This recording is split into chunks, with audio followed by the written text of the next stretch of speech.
The research team worked through the night, though night and day had little meaning in the depths of space. They established a temporary base in one of the larger compartments aboard the Indomitable, bringing over equipment from their research ship. The goal was clear: understand this vessel and the species that built it. Every hour brought new discoveries, and each one was more disturbing than the last. Jiwoo focused on the weapon systems. She found the main armament along the ship's spine, massive cannons that ran nearly half the vessel's length. When she analyzed their function, she had to check her calculations 3 times. These were railguns, electromagnetic accelerators that used magnetic fields to propel solid projectiles at incredible velocities. The concept was simple, almost crude, yet the numbers were staggering. Each cannon could fire a projectile massing several tons at speeds approaching a significant fraction of light speed. She calculated the kinetic energy of a single shot. The result made her stomach turn. One projectile from these weapons carried more destructive force than most Federation ships possessed in their entire arsenal, and the Indomitable carried 6 of these cannons. The ammunition storage held thousands of rounds, solid slugs of dense metal designed purely to smash through armor and destroy whatever lay behind it. But the railguns were not the only weapons. Jiwoo found missile tubes, dozens of them, scattered throughout the hull. The missiles themselves were gone, already fired or removed, but the technical specifications remained in the computer systems. Chemical rockets carrying explosive warheads, nuclear warheads.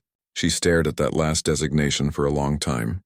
Nuclear weapons were banned under 17 different Federation treaties. They were considered weapons of mass destruction, tools of genocide, unthinkable in civilized warfare. Yet these humans carried them as standard munitions. The technical documents referred to them casually, listing yield specifications and deployment protocols like they were discussing conventional explosives. One missile type showed a yield of 500 kilotons. That single warhead could destroy a medium-sized city. The Indomitable had carried 40 of them. Dong-hyun was having his own revelations in the engineering spaces. The propulsion system baffled him. It used chemical reactions, burning fuel to create thrust. Compared to Federation antimatter drives or zero-point energy systems, it seemed laughably primitive. A child's toy. Yet when he ran the efficiency calculations, something did not make sense. The fuel efficiency was impossible. The thrust-to-weight ratio exceeded what chemical reactions should be able to produce. He checked the mathematics repeatedly, assuming he had made an error. But the numbers were correct. These humans had somehow pushed chemical rocket technology to theoretical limits that Federation scientists said were impossible. They had taken a primitive concept and refined it into something that worked far better than it had any right to. The ship's structure itself was equally puzzling. Dong-hyun examined the hull composition in detail. Steel alloys, ceramic composites, titanium frameworks, materials the Federation used for furniture and building construction, not for spacecraft. These materials were heavy and inefficient compared to the advanced metamaterials and force field reinforced structures that modern ships used. Yet the armor was incredibly effective. He found sections where enemy weapons had struck, melting through several layers of plating before stopping. The damage was severe but contained. The hull's layered construction meant that breaches in the outer armor did not compromise internal compartments. It was a brutally simple solution to defense. Make the armor so thick that enemies simply could not get through it all before their weapons exhausted. Young-suk discovered the medical bay. What she found there disturbed her deeply. The equipment was functional but crude. Surgical tools designed for manual use, not the automated systems Federation hospitals employed. Diagnostic machines that required physical contact with patients. Medications stored in simple containers. Their chemical compositions basic compared to modern pharmaceuticals. But it was the evidence of use that truly bothered her. The medical bay had seen extensive recent activity. Bloodstains marked the surgical tables, cleaned but not completely removed. The supply lockers were nearly empty, their contents clearly exhausted during recent operations. She found records documenting dozens of procedures, broken bones set and pinned, burns treated with synthetic skin, internal injuries repaired through invasive surgery. The crew had suffered terribly. Yet the medical log showed that most of the injured had survived. The human doctors had kept their people alive through skill and determination, working with tools that seemed primitive, but were clearly effective in practiced hands. Young-suk read through the case notes, seeing the desperate fight to save lives while the ship was under attack. Some crew members had returned to duty within days of major surgery. Haewon joined the team on the second day. She was a cultural anthropologist, specializing in understanding alien societies through their artifacts and records. While the others examined the ship's technical systems, she focused on the human element. Who were these people? What kind of society produced ships like this? She spent hours in the crew quarters examining personal effects. The humans kept photographs, small printed images of people and places, families, children, landscapes showing cities and natural environments. She studied the faces, seeing emotions she recognized: love, pride, hope. These were not monsters or warlike barbarians. They were people who cared about each other and their homes. The personal data terminals yielded more information. Haewon found messages, letters written by crew members to loved ones back home. They spoke of missing families, of hopes to return soon, of pride in their service. One letter from a young human named Jin Ho described his excitement at serving aboard the Indomitable. He wrote about his parents and his younger sister, promising to bring them gifts from the stars. She also found entertainment files, videos showing human culture, music that ranged from gentle and melodic to harsh and aggressive, stories and films depicting conflicts and wars, showing humans fighting each other and unknown enemies. The violence was shocking, but so was the heroism. Human entertainment celebrated both warriors and peacemakers, showing a species fascinated by conflict but also yearning for peace. Tai-min made the most significant discovery on the third day. He located the ship's black box, the recording device that captured all command decisions and sensor data during operations. The security was complex, but he managed to bypass it. What he found inside made him call the entire team to the command center. They gathered around the display as Tai-min played the final combat recording. The Indomitable had encountered 6 vessels of the Krell Empire, a hostile species the Federation had heard of but never contacted. The Krell were expanding aggressively in the outer regions, conquering primitive worlds and enslaving populations. The battle recording lasted 14 hours. 14 hours of continuous combat. The Indomitable fought alone against 6 enemy ships. The humans' tactics were simple and terrifying. They absorbed damage, using their thick armor to survive hits that should have destroyed them. They closed distance with the enemy despite taking fire, bringing their railguns into optimal range. They fired relentlessly, their weapons never stopping, pouring projectiles into the Krell ships. The human casualties mounted steadily. Crew members died at their stations.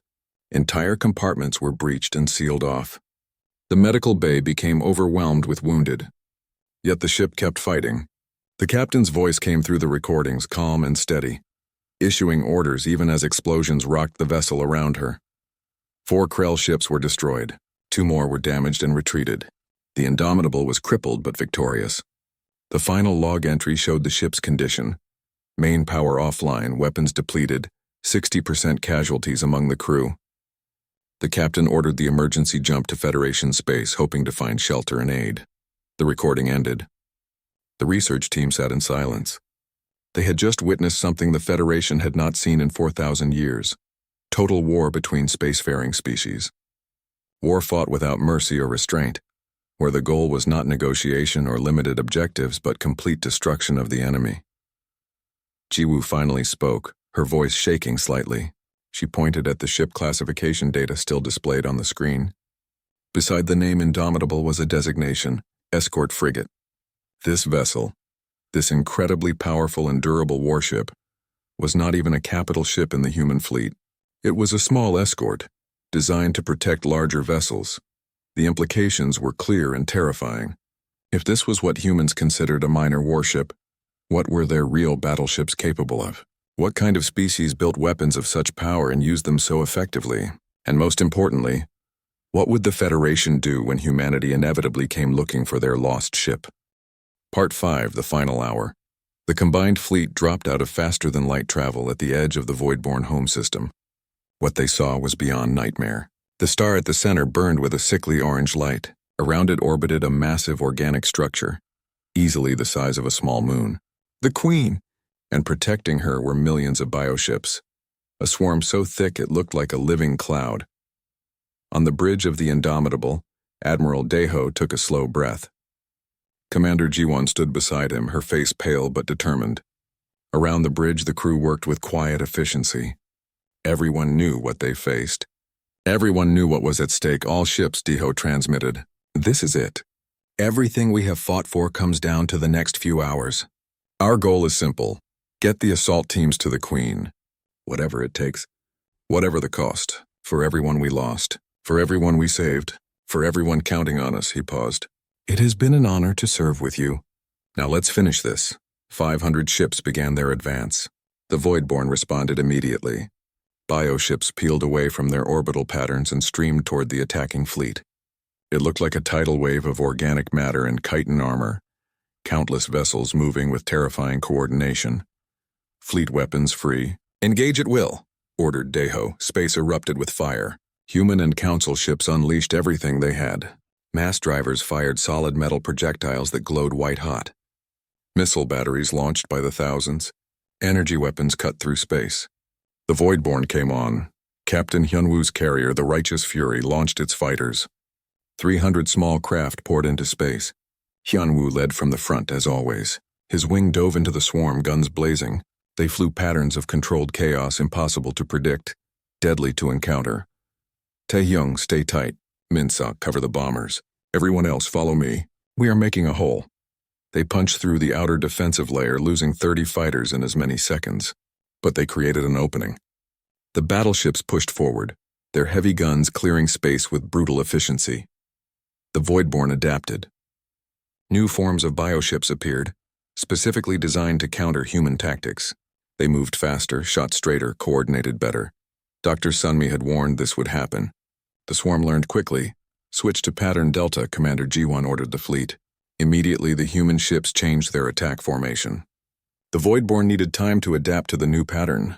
In war, time was everything. Engineer Nari worked frantically in the Indomitable's engine room. The ship was taking heavy fire. Hull breaches appeared faster than repair teams could patch them. Power systems failed and had to be rerouted. She moved through the chaos like she was dancing, her hands flying over controls. Reroute power from secondary systems to shields. Shut down everything that is not critical. We need to stay in this fight. A plasma conduit exploded near her. The blast threw her against a bulkhead. Her crew chief pulled her up. Ma'am, you are hurt. Blood ran down her face from a cut above her eye. She wiped it away. I can still work. Get back to your station. We are not done yet. The fleet pushed deeper into the system. They left burning wreckage behind them, both Voidborn and their own. The council ships fought with unexpected ferocity. The gentle species had learned from the humans. They had learned that sometimes you have to face the monster. Ambassador Rellan commanded an Ashari destroyer, her first military posting. Her crew looked to her for guidance. She thought about everything the humans had taught her over the past months. About courage. About sacrifice. About standing up for others. All weapons focus fire on that heavy vessel. Helm, take us closer. Ambassador, that puts us in their effective range. I know. Do it anyway. The destroyer charged forward. Its weapons tore into the Voidborn heavy vessel. The return fire damaged their shields, then their hull. But the Voidborn ship died first. Halfway to the Queen, the fleet lost a quarter of its ships. 125 vessels destroyed, tens of thousands dead. The survivors kept going. They had no choice. Turning back meant everyone died. Going forward meant maybe, possibly, they could end this. Colonel Minho's dropships launched toward the Queen's structure. 2,000 Drop Corps Marines in powered armor, supported by 500 Council commandos. Their mission was simple and impossible. Fight through the Queen's internal defenses and plant Dr. Sunmi's planet killer charge at her core. The dropships ran through a gauntlet of fire. Half were destroyed before they reached the structure. The survivors crashed through the organic hull and disgorged their troops. Sergeant Minji hit the deck running. Around her, the Queen's interior looked like the inside of a living creature. Walls pulsed. The floor was soft and warm. Defensive organisms sprouted from every surface, all claws and teeth and bioweapons. Move. Do not stop moving. Minho's voice echoed through the command channel. We go forward or we die here. The Marines advanced. It was the hardest fighting any of them had ever experienced. The defensive organisms adapted with every step. Private Donghyuk burned through 3 fuel tanks for his flamethrower before switching to his rifle. Specialist Bora's railgun overheated. She drew her sidearm and kept shooting. They lost people every meter. Council commandos fell beside human marines. They all fought for the same thing now: survival, victory, an end to the nightmare. Outside, the fleet was dying. Captain Hyunwoo's carrier took critical damage. Fire spread through 3 decks. He ordered evacuation, then stayed at his post to keep the ship's point defense weapons operational, protecting the smaller vessels. "Sir, you need to evacuate now," his executive officer pleaded. Hyunwoo smiled. "Someone has to man the guns. Get everyone else off." "That is an order." The executive officer saluted, tears in his eyes, and ran for the escape pods. Hyunwoo sat in his command chair, hands steady on the weapons controls. He thought about his family, about his pilots, about everyone he had ever cared for. "To a worthy death," he said quietly, and kept firing. The righteous fury exploded 17 minutes later. Hyunwoo took 15 void-born ships with him. Admiral Daeho watched the tactical display. A third of the fleet was gone.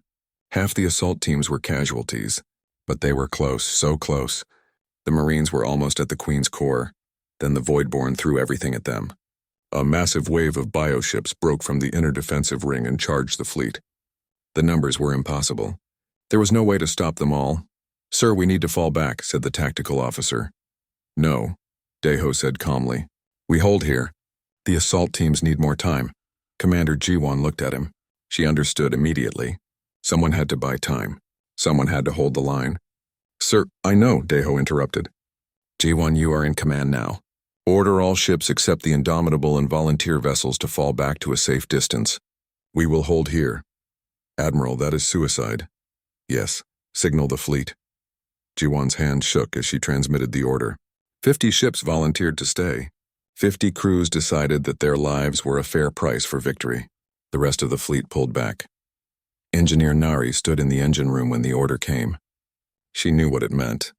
She looked at her crew, young men and women who trusted her. "Anyone who wants to evacuate, do it now." No shame, no judgment, not one person moved. They all stayed at their posts. Nari smiled. "Then let's make this count. Give me everything these engines have." The Indomitable and 49 other ships faced the swarm. They formed a wall of steel and fire and defiance. And when the swarm came, they did not break. Deep inside the Queen, Colonel Minho's forces reached the core chamber. Only 300 soldiers remained from the 2,000 who landed. They looked like they had walked through hell. Because they had. The Queen's core was massive, a pulsing mass of organic tissue and biomechanical interfaces. It was beautiful in a terrible way, and it was defended by the most horrible creatures they had faced yet. "Plant the charge," Minho ordered. "Everyone else, hold this position." Lieutenant Tae-hyung, Sergeant Minji, and a Ashari commando named Kelvin fought their way to the center. Tae-hyung carried Dr. Sunmi's planet killer device. It was surprisingly small, no larger than a briefcase. But it contained enough antimatter to destroy a small moon. They placed it at the core and armed it. The timer showed 10 minutes. "Charge armed. Beginning evacuation," Tae-hyung transmitted. "Negative," Minho replied. "The path has collapsed. We are trapped." Silence on the command channel. Then Minji laughed. It was not a happy sound. "Well, at least we won." "At least we won," Minho agreed. The survivors formed a circle, weapons pointing outward. They would hold for 10 minutes. Just 10 minutes. Then they would win. Admiral Daeho's ship was dying. Half the crew was dead. Main power was gone. Weapons were offline, but they still had maneuvering thrusters. He pointed the Indomitable at the largest concentration of void-born ships and ordered full thrust. Commander Jiwon had evacuated with the last group. She watched from a rescue ship as the Indomitable accelerated. She understood what he was doing. He was making himself the biggest target, drawing fire away from the assault teams. "Sir, I know you can hear me," she transmitted. "It has been an honor." Daeho's voice came back, calm as always. "The honor was mine, Commander. Take care of our people. Tell Earth we did what we came to do." The research team returned to their ship for an emergency meeting. They had spent 3 days exploring the Indomitable, and the weight of their discoveries pressed heavily on everyone. Taemin called them together in the main conference room. Outside the viewports, the human warship drifted silently, a dark shape against the stars. The team had not eaten properly or slept much since boarding the alien vessel. Their faces showed exhaustion and something else, fear. Not the immediate terror of physical danger, but the deeper unease that comes from discovering something that changes your understanding of the universe. The Federation had existed in peace for so long that war had become abstract, a historical curiosity studied in academic settings but never experienced. Now they had touched war firsthand, seen its machinery and its aftermath. The knowledge was deeply unsettling. Bora joined them via communication link from the Federation Research Station. She was a psychologist who specialized in analyzing alien species' mental and emotional patterns. Taemin had sent her all the data they collected about human culture, personal effects, and behavior. She had spent the last 2 days studying it intensively. Her analysis would help them understand the minds behind the warship. Her face appeared on the large display screen. She looked troubled, her usual calm demeanor replaced by visible concern. She began her presentation without preamble, knowing the team needed answers quickly. Humans were unlike any species the Federation had encountered. Their homeworld, Earth, was what xenobiologists called a death world: high gravity, violent weather patterns, aggressive predators, and constant competition for resources. The planet itself was a crucible that forged its inhabitants through endless challenges. Humanity did not evolve in a gentle environment. They were shaped by survival pressure that would have destroyed most species. This fundamental reality affected everything about human psychology. Bora explained that humans were persistence hunters. They did not have the speed or strength of apex predators, but they had endurance. They could pursue prey for days, tracking and following until their target collapsed from exhaustion. That same mentality appeared in human warfare. They did not seek quick victories. They prepared for long campaigns, for sustained efforts that ground down opponents through sheer determination. Young-suk interrupted with a question. She had seen the medical bay, witnessed the evidence of terrible injuries. How did humans cope with such trauma? What kind of mental conditioning allowed them to continue fighting after seeing their friends die beside them? Bora's answer was disturbing. Humans trained for combat from childhood, though not always consciously.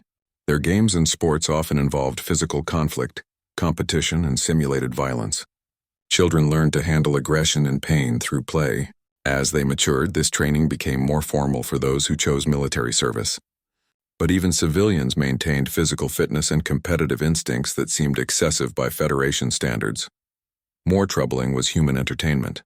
Bora showed examples from the files Haewon had recovered, films and stories depicting warfare, showing soldiers fighting and dying for causes they believed in, heroes who sacrificed themselves to save others, warriors who faced impossible odds without surrendering.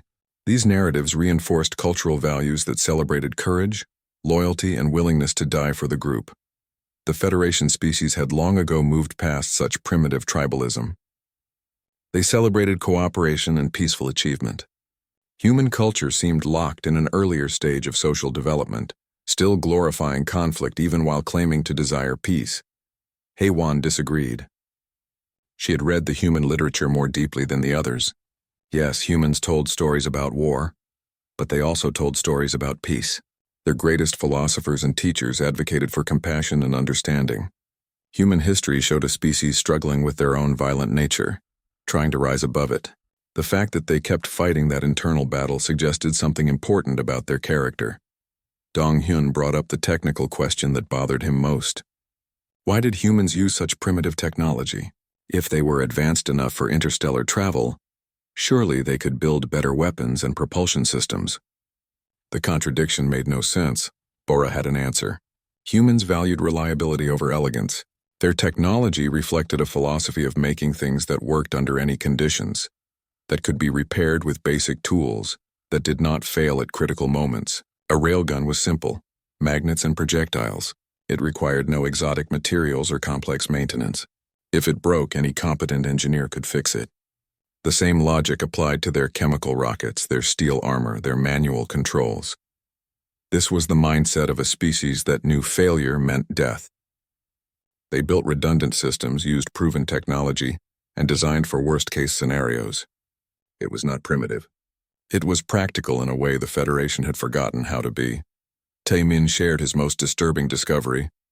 He had found the ship's self-destruct system. It was built into the core of the vessel, powerful enough to vaporize everything within a kilometer radius. The activation codes were restricted to the captain only. According to the combat logs, the captain of the Indomitable had come within seconds of activating it when the Krell ships closed in for the kill. The implications were staggering. The captain would have destroyed her own ship, killed her own crew just to deny the enemy a victory. The human military doctrine apparently included the option of total self-destruction rather than surrender or capture. What kind of species considered death preferable to defeat? Jiwoo had been studying the weapons treaties and galactic law. She delivered her analysis with barely controlled anger. Every weapon system aboard the Indomitable violated multiple Federation regulations. The kinetic weapons exceeded maximum allowed yields. The nuclear missiles were completely illegal. The armor thickness suggested an expectation of receiving fire that would be considered war crimes under current law. If humans joined the Federation, they would have to disarm completely. Their entire military philosophy was incompatible with galactic norms. Yet demanding they disarm seemed both impossible and unwise. The Krell Empire was still out there expanding and conquering. Other threats lurked in unexplored space. The Federation had relied on peace for so long that they had forgotten how to defend themselves. The real question was whether to report their findings to the Council. Humanity had not yet made official contact with the Federation. This warship had stumbled into their space accidentally. If the team reported what they found, the Council would classify humans as a Category X threat. That classification meant immediate and total extermination, a preemptive strike to eliminate a danger before it could grow. The Federation had used this classification only twice in its history, both times against species that showed genocidal intent toward all other life. The measures were extreme. Total planetary bombardment, destruction of all spacecraft, eradication of the entire species. It was the most terrible action the Federation could take, reserved for the worst possible threats. Would they do it to humanity? Would the Council order the destruction of an entire species, based on fear of what they might become? Young Suk argued passionately against hiding the data. They were scientists, not politicians. Their duty was to report the truth and let others make the decisions. Suppressing information was wrong, regardless of the consequences. Haewon took the opposite position. They had a responsibility to provide context with the data. Raw information about human weapons would terrify the Council. But if they explained human history, psychology, and motivations, perhaps the Council would understand that humans were not mindless aggressors. They were a species shaped by harsh circumstances, trying to survive in a dangerous universe. The debate continued for hours. Exhaustion frayed tempers. Voices rose in argument, but underneath the disagreement was a shared concern. They all recognized that their report could determine the fate of an entire species. It was a responsibility none of them wanted. Finally, Taimin made a decision. They would prepare a complete report including all technical data and cultural analysis. They would not hide anything or soften the truth. But they would also not send it immediately. First, they would wait and see if the humans came looking for their lost ship. If humanity made contact, the team could include human perspectives in their report. That would give the Council a more complete picture before making any decisions. It was not a perfect solution, but it was the best they could manage. As the meeting ended, everyone felt the weight of what they had discovered. They had found something the Federation was not prepared for. A species that understood war intimately and had the capability to wage it effectively. The universe had suddenly become a more dangerous and complicated place. The decision was made for them sooner than expected. On the fourth day of their investigation, the luminal dawn sensors detected another ship approaching. The vessel emerged from faster-than-light travel at the edge of the system, moving directly toward their position. It was not trying to hide. It broadcast identification codes clearly, using radio frequencies and mathematical sequences that any technological civilization would recognize. Donghyun analyzed the incoming ship's signature. The energy readings matched the profile of the Indomitable. Chemical propulsion, high mass, heavy armor construction. This was another human vessel, larger than the warship they had been studying. The newcomer was perhaps twice the size, its hull configuration suggesting it was designed for different purposes. Not weapons and armor, but cargo capacity and long-range systems. Taemin felt his heart rate increase. This was first contact with an alien species, something that had not happened in Federation space for over a century. The last new species discovered had been primitive, barely capable of radio communication. But humans were clearly advanced, interstellar travelers with military technology. This meeting could determine the future of both civilizations. He ordered his team to prepare. They returned to their research ship, sealing the airlocks to the Indomitable. Jiwoo wanted to activate defensive systems, but Taemin refused. Starting this encounter with weapons ready would send the wrong message. They would meet the humans openly and hope for peaceful dialogue. The human ship slowed as it approached, coming to a relative stop several kilometers away. A communication signal arrived, audio and video combined. Taemin accepted the connection. His display screen activated, showing the interior of the human ship's command center. A woman appeared on screen. She wore a dark blue uniform with insignia that suggested high rank. Her face was composed and professional, showing neither aggression nor fear. She had the characteristics Haewon had identified from the photographs: bilateral symmetry, forward-facing eyes, expressions that conveyed emotion through subtle muscle movements. She was remarkably similar to several Federation species in basic structure. Though the details differed, she spoke in her own language, sounds that the translation software took several seconds to process. When the words appeared in Federation standard, they were formal and polite. She identified herself as Captain Subin of the recovery vessel Soul's Pride. She thanked the Federation team for investigating the Indomitable and keeping it safe. She requested permission to come aboard and discuss the situation. Taemin responded carefully, choosing words that would translate clearly. He welcomed the captain and offered to meet aboard the Luminal Dawn. 2 hours later, a small shuttle detached from the Soul's Pride and crossed the distance between ships. The airlock opened, and 3 humans entered. Captain Subin was flanked by 2 others.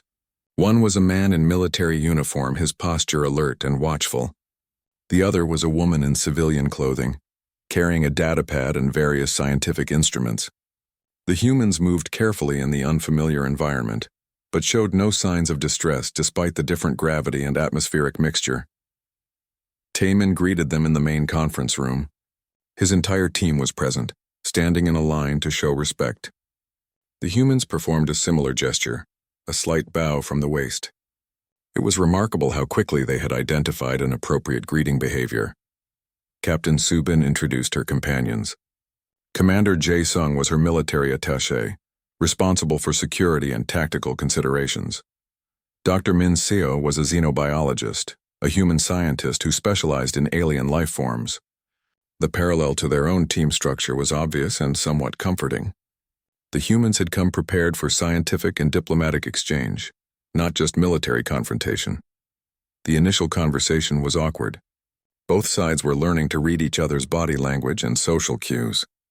But Captain Subin was skilled at diplomacy. She acknowledged the situation directly, showing the tactical awareness that military training provided. She knew the Federation team had been studying the Indomitable for 3 days. She knew they had accessed the ship's computers and learned about human weapons and tactics. She made no apologies and offered no excuses. Instead, she asked a simple question. What did the Federation want to know? Taemin appreciated the directness. He explained the Federation's nature, a union of peaceful species that had not experienced major warfare in thousands of years. He described the shock and concern that human military capabilities had caused his team. Then he asked the question that mattered most. What were human intentions? Did humanity seek conquest or cooperation? Subin's response was thoughtful and measured. She explained that Earth had spent most of its history divided into competing nations and cultures. Humans had fought themselves in countless wars, learning terrible lessons about the cost of conflict. 40 years ago, they had finally unified under a single government, not because they had learned to love each other, but because they had encountered something worse than themselves. The Krell Empire had reached Earth's system, scouting for new worlds to conquer. The Krell saw humanity as primitive and weak, easy targets for enslavement. That assumption proved catastrophic for both species. Humans fought back with desperate fury, defending their homeworld with everything they possessed. The war lasted 3 years and cost billions of lives, but Earth survived and the Krell were driven back. That experience changed humanity forever. They realized the universe was not empty or friendly.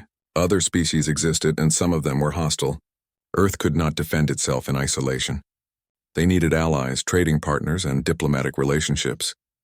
They needed to join the galactic community. Commander Jae Sung added his perspective.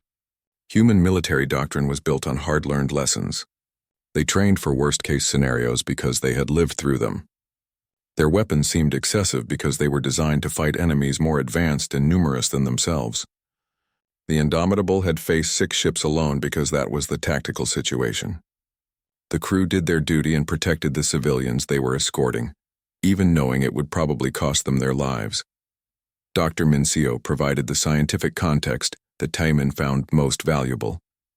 She explained Earth's nature as a death world, confirming much of what Bora had analyzed. Humans evolved under constant pressure from predators, diseases, environmental hazards, and competition with each other. Their psychology reflected that evolutionary history. They were aggressive when threatened, protective of their group, willing to take extreme risks to ensure survival. But humans were also cooperative, empathetic, and capable of long-term planning. They had built civilizations, created art and philosophy, developed science and technology. They had deliberately modified their own genetics to reduce violent tendencies and increase social bonding. Humanity recognized its own dangerous nature and actively worked to control it. Young-suk asked the question that had troubled her most. How did humans justify carrying weapons of mass destruction? Nuclear missiles could kill millions of civilians. How could any ethical species use such things? Subin's face showed pain when she answered. Humans did not want to use nuclear weapons. Their own history included 2 occasions when such weapons were deployed, killing hundreds of thousands instantly, and leaving scars that still haunted their culture. The decision to carry nuclear missiles aboard military vessels was not made lightly. It reflected a terrible calculation. If Earth faced extermination, they would use every weapon available to survive. She asked the Federation team a question in return. If an enemy fleet appeared above their homeworlds tomorrow, threatening to kill everyone they loved, what would they do? If conventional weapons failed, if diplomatic appeals were ignored, if the only choice was surrender or escalation, what decision would they make? The room fell silent. None of the Federation scientists had ever faced such a choice. Their civilizations had existed in peace for so long that the question seemed abstract, almost theoretical. But it was not theoretical for humanity. They had faced that choice and made their decision. They would fight with everything they had, using any weapon necessary rather than accept destruction. Taemin understood then why human weapons seemed so terrifying. It was not just their power, but the willingness to use them. Humans had crossed moral lines that the Federation considered unthinkable. They had done so not from cruelty or evil, but from desperate necessity. They were a species that knew extinction was possible and refused to accept it passively. Jae Sung made a proposal. Earth wanted to join the Federation as a full member. They would share their technology and knowledge. They would follow galactic law and accept Federation authority in trade and diplomacy, but they would not disarm. They could not leave themselves defenseless in a universe that had already tried to destroy them once. However, Earth was willing to offer something the Federation desperately needed, even if they did not realize it yet. Humanity would provide military protection for Federation space. If threats emerged from unexplored regions, if hostile species like the Krell expanded into civilized territory, human warships would respond. The Federation could maintain its peaceful nature while humanity handled the difficult task of defense. The journey back to Federation space took 8 days. The Luminal Dawn traveled alongside the Soul's Pride, the 2 ships maintaining communication throughout the voyage.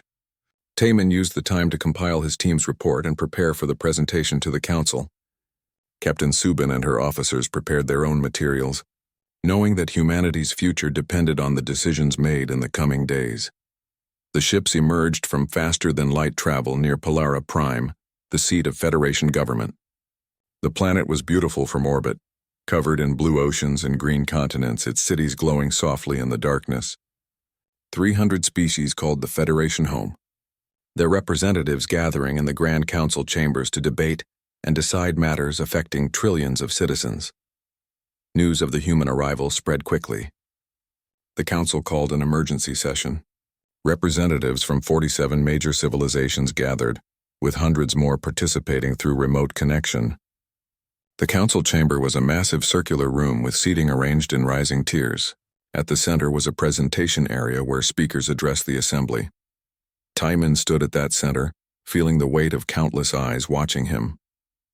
His team sat nearby, ready to provide supporting evidence and analysis. On the opposite side of the chamber, Captain Subin and Commander Jae-sung waited to speak when their turn came. Dr. Min Seo sat with them, her datapad ready with additional information. The session began with Taemin's presentation.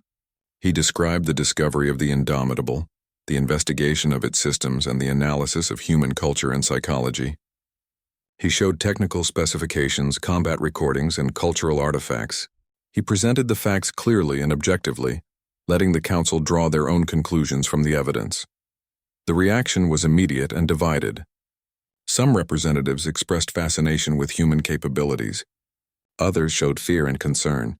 Several called for immediate action to contain the human threat before it could grow. The debate grew heated as different factions argued their positions. The Vryn Collective spoke first among the hostile voices. Their representative, an insectoid creature with complex compound eyes, argued passionately for quarantine. Humanity showed all the characteristics of an aggressive, expanding species. Their military power was impressive but dangerous. History showed that warlike species eventually turned their violence outward. Better to contain them now, restrict them to their home system, perhaps even eliminate the threat before it could mature. The suggestion of extermination brought angry responses from other species. The Polarian Assembly's representative, a tall humanoid with blue-tinted skin, argued the opposite position. Yes, humans were dangerous, but they were also highly intelligent and culturally sophisticated. They had chosen to seek peaceful contact rather than aggressive expansion. They had developed philosophy and art alongside weapons of war. Judging them solely on military capability ignored half their nature. Jiwoo was called to testify about the weapon systems. She described the railguns, missiles, and nuclear warheads in technical detail. The council chamber grew quiet as the numbers were presented. Several representatives activated their own datapads, running calculations to verify the destructive potential. When Jiwoo finished, the silence stretched for long seconds. Then the questions began. How many ships did Earth possess? What were their total military forces? Could the Federation defend itself if humans became hostile? Jiwoo answered honestly. The team had only studied one small warship. They did not know the full extent of human military power. But if the Indomitable was representative of human engineering, then yes, Earth's forces could pose a significant threat to Federation security. Young-suk presented her biological analysis next. She explained Earth's nature as a death world and how that environment shaped human evolution. She showed genetic evidence that humans had deliberately modified themselves, reducing aggressive tendencies and enhancing social cooperation. This was significant.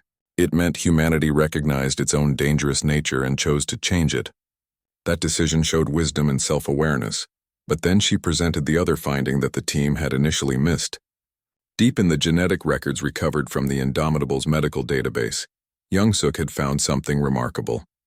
The modifications to human genetics were only 40 years old, dating to just before Earth's unification. Before those changes, humans were even more aggressive and violent than the current generation. They had looked at themselves honestly, recognized the threat they posed to their own survival, and made deliberate changes to their fundamental nature. The council chamber erupted in debate. This revelation changed the context completely. Humans were not just a violent species that happened to seek peace. They were a species actively working to control their violent impulses. They had the wisdom to recognize their flaws and the courage to fix them, even if it meant altering their own biology. Haewon presented the cultural analysis. She showed human art, literature, music, and philosophy. The patterns were clear. Human culture overwhelmingly celebrated peace, cooperation, and compassion, while simultaneously maintaining respect for warriors who defended the group. Humans understood that violence was sometimes necessary, but should never be the first choice. Their heroes were often those who found peaceful solutions in difficult situations. She also showed the entertainment media that had initially disturbed the team. Yes, humans told stories about war, but those stories were not simple glorifications of violence. They explored the cost of conflict, the trauma of soldiers, the loss experienced by families. Human war stories were often anti-war messages, showing the horror of combat while honoring those who served. The debate continued for hours. Representatives argued about policy, precedent, and philosophy.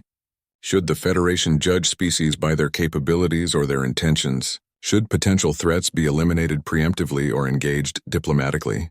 How much risk was acceptable in pursuit of peace? Finally, Captain Subin was invited to address the council. She walked to the center of the chamber, standing where Taemin had stood hours earlier. She did not look nervous. Her bearing was military, confident, and direct. She spoke clearly. Her words translated instantly for the assembled representatives. She began by acknowledging the fear that humans caused. She did not minimize or excuse it. Earth was dangerous. Humans were capable of terrible violence. The weapons and tactics that shocked the Federation were normal for humanity, because they had to be. Earth's history was written in blood and the lessons were harsh, but humans did not want war. They wanted what every species wanted: safety, prosperity, and a future for their children. Earth had fought itself for thousands of years before finally learning that cooperation was stronger than competition. The unification happened not because humans suddenly became peaceful, but because they realized that survival required working together. She told the council about the Krell War. She described the bombardment of Earth's cities, the millions who died in the first attacks, the desperate defense that united a fractured species. She explained how Earth's scattered nations put aside centuries of conflict to face a common enemy. That experience taught humanity that the universe was bigger and more dangerous than their own internal disputes. Now humans wanted to join the galactic community, not as conquerors or dominators, but as partners. They would bring military expertise that the Federation lacked. They would stand between peaceful civilizations and the threats that lurked in unexplored space. In return, they asked for knowledge, trade, and acceptance. Commander Jae-sung spoke next. His message was more direct and tactical. He explained human military doctrine in terms the council could understand. Humans trained to fight wars they hoped would never happen. They maintained weapons they prayed they would never use. They prepared for worst-case scenarios because they had lived through them and knew the cost of being unprepared. He made a proposal that stunned the assembly. Earth would lead the formation of a new Federation military force. They would train mixed-species crews, combining human tactical knowledge with Federation technology. These forces would operate under Council authority, following strict rules of engagement and oversight. They would exist purely for defense, protecting Federation space from external threats. In exchange, Earth asked for full Federation membership. They would follow galactic law in all matters of trade, diplomacy, and civilian affairs. But they would not disarm. They would maintain their military forces as the foundation of the new Federation defense capability. The debate resumed with renewed intensity. Some representatives saw the logic in the proposal. Others feared giving humans too much power. The Vrin collective remained opposed, arguing that humans could not be trusted with military authority. Then Dong-hyun presented his technical analysis. He had studied the Human Federation technology gap carefully. In many areas, Federation science was far more advanced, but humans had refined certain technologies to extreme efficiency. If Federation metamaterials and energy systems could be combined with human engineering philosophy, the result would be incredibly powerful. More importantly, he argued, the Federation needed someone who understood warfare,